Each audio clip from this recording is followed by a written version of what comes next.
Hello， 大家好，歡迎收睇 M-Byte 日常。今集咧就要嚟分享一下 M-Byte 嘅洗車服務。事緣就係咁嘅，呢部車嘅車主咧就喺二手市場度咧收咗呢部車翻嚟啦。咁就踩咗一兩次，亦都打過水戰嘅。咁一踩下咧就覺得係有啲唔妥嘅，但係又唔知係咩唔妥喎。咁所以今日咧就過嚟 M-Byte 度咧就想檢查一下，咁啊順便又洗埋部車啦。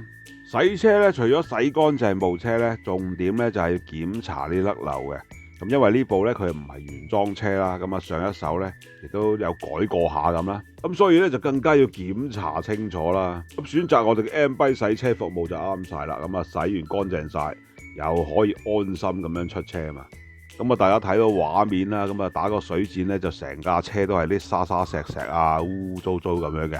咁今日咧就一次過同你啲窿窿罅罅洗清楚佢啦，咁啊全棟咧就會拆晒落嚟洗嘅。咁而家卸咗啲補品先，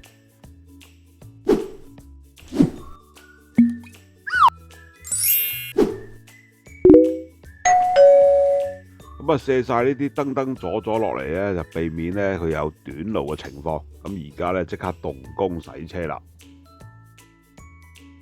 咁我當然要派出我兩位嘅 AI 女郎出嚟洗車啦嚇，你睇下洗得幾開心。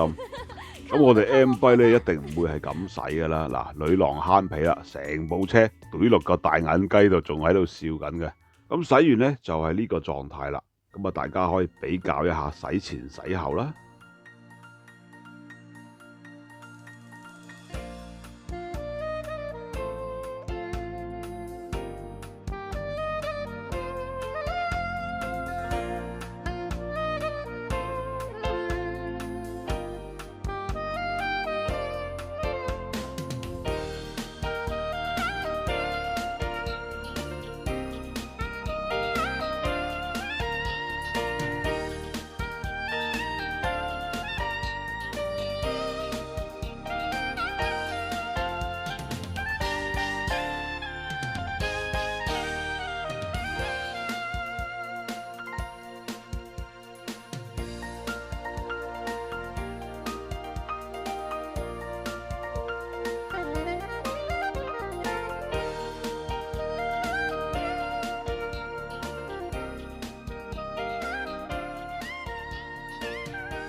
咁如果大家咧都有興趣過嚟 M-Byte 度洗車咧，就歡迎 WhatsApp 我哋嘅電話就係62740501，咁啊歡迎大家查詢嘅。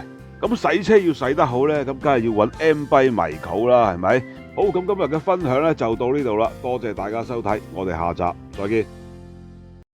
如果中意我哋影片嘅朋友，不妨訂閱、俾 like 同埋分享出去嘅，喺度代表 M-Byte 多謝大家一直嘅支持。